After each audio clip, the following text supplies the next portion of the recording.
In this video, I'm going to show you a simple 3-step method for you to find strong compositions quickly, even under pressure when the light is fleeting. I'll show you exactly what to look for and in what order so that you never freeze up in the field again. And I'll show you the one rule of composition that actually matters and how it's actually the easiest one to use. And no, it's not the rule of thirds. But first, it's important to understand why the capture everything approach fails so spectacularly, even when the scene in front of you is breathtaking. Because here's what happens when your brain goes, I need to get all of this into the frame. You point the camera in the general direction of the awesome conditions or spectacular subject.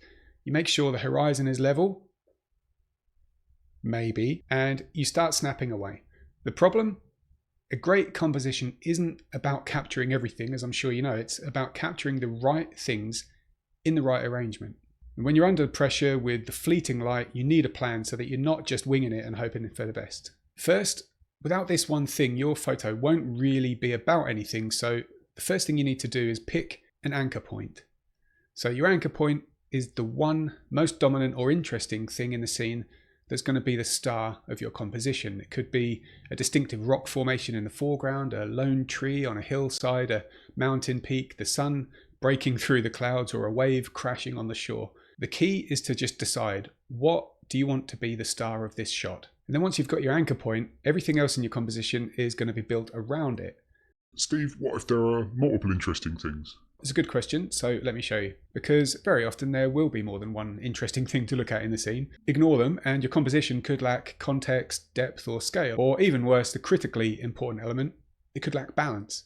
So next, pick one or two supporting elements that complement your anchor point. For example, if your anchor point is a mountain in the background, your supporting element might be an interesting rock or tree in the foreground. And a wave crashing on the shoreline in the foreground might be supported by the sun peeking over the horizon in the background. Now, to be honest, when all else fails, a simple something in the foreground, something in the background composition can really just do the trick because it creates depth. Or alternatively, if your anchor point is a subject on one side of the frame, your supporting element might be something on the opposite side of the frame that balances that composition. And that brings me on to the one rule of composition that actually matters. Forget the rule of thirds, forget the golden ratio, forget all those rigid formulas. The only rule that matters is balance. Every other rule you've been taught is just a different way to create balance. So how do you arrange your anchor point and your supporting elements in a balanced way?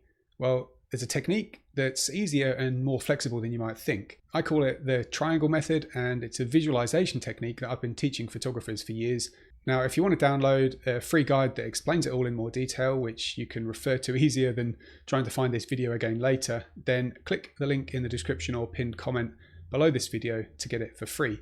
Or if you're watching on a TV, which apparently 40% of you probably are right now, then just hit pause and scan this barcode with your phone. But with that said, for now, here's an overview to get you started with the triangle method. Once you've identified your anchor point and your one or two supporting elements, imagine drawing a line between each of them to create a triangle shape in your mind. And then ask yourself, does this triangle that I've drawn feel balanced within the frame? So are the points spread out evenly, or does it all feel bunched to one side? Are the points too close to the edges or overlapping? When the triangle feels balanced, your composition is balanced. It's that simple. So here's a quick test. Let me put some triangles on the screen and you can judge if they're balanced within the frame or not. And you can see how easy it is to judge the balance of these triangles just on feel. But like I said, if you grab a free copy of my guide from the link below, you can use that as a handy reference and print it off for later, and it goes into a lot more detail. So the triangle method gives you the balance that you need. And once you've nailed that, there's one final step to lock in your composition. Now you've got your anchor point, your supporting elements, and you know they're balanced, but there still could be other stuff in the frame that doesn't add anything, or even worse, it takes away from your main elements, like bright spots near the edges that drag the eye out of the frame, dead space that serves no purpose, small distracting objects that break the visual flow. So take a look around your frame and ask yourself, what else stands out and grabs my attention? And does it add to my composition or distract from it? If it distracts, remove it, change your position, zoom in, or most likely crop or clone it out later in Photoshop, and especially choose this option if time is of the essence. Either way, the end goal is a clean composition where every element has a purpose.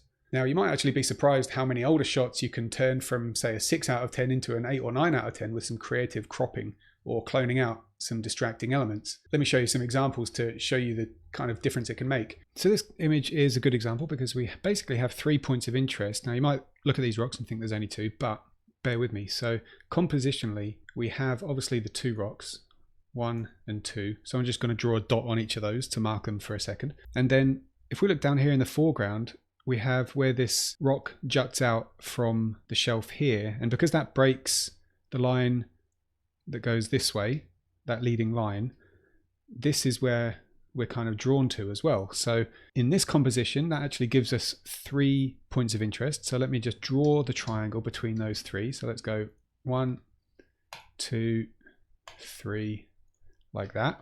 And now that we have this triangle, it's actually easier to judge and see the fact that this composition is a little bit unbalanced. And if I just crop down kind of this way, and once we remove the triangle, we can see that image feels a lot more balanced. Now if I toggle between the cropped version and the uncropped version, now it becomes a lot more obvious that this original composition was unbalanced in the first place. So that's where a handy crop comes in. Now I've got another example over here that shows you a slightly different way to use the triangle method. I've pre-drawn these lovely green circles to show you the main points of interest. And so we've got this little peak here as the mountain goes in front of the sky. We've got a high area of contrast there. We've got a little interesting point of trees here, just on this other little jutting out bit. We've got this little patch of trees that are a little bit lighter than these closer trees that frame them. We've got the peak up here in the top right, and then we've got this big distracting tree that at the time I was using to see if I could, create like a framed composition. It didn't happen to work. As a result, the composition is just a bit of a mess. You don't really know where to look and where to focus on. So what we can do here to really turn this around, this composition, which looks a bit of a mess, there's no main kind of focal point. We don't really know where we're supposed to look because there's so much going on. Let's grab the crop tool. I used to be bothered about using official kind of aspect ratios, but really nowadays I just, whatever makes the composition work. So anyway, let's move the square crop over here, get rid of those 2 bits on the side. And now, actually I've forgotten to draw my triangle. So let's draw the triangle on a new layer. Let's go from here to here, the center of each circle, here to here to here.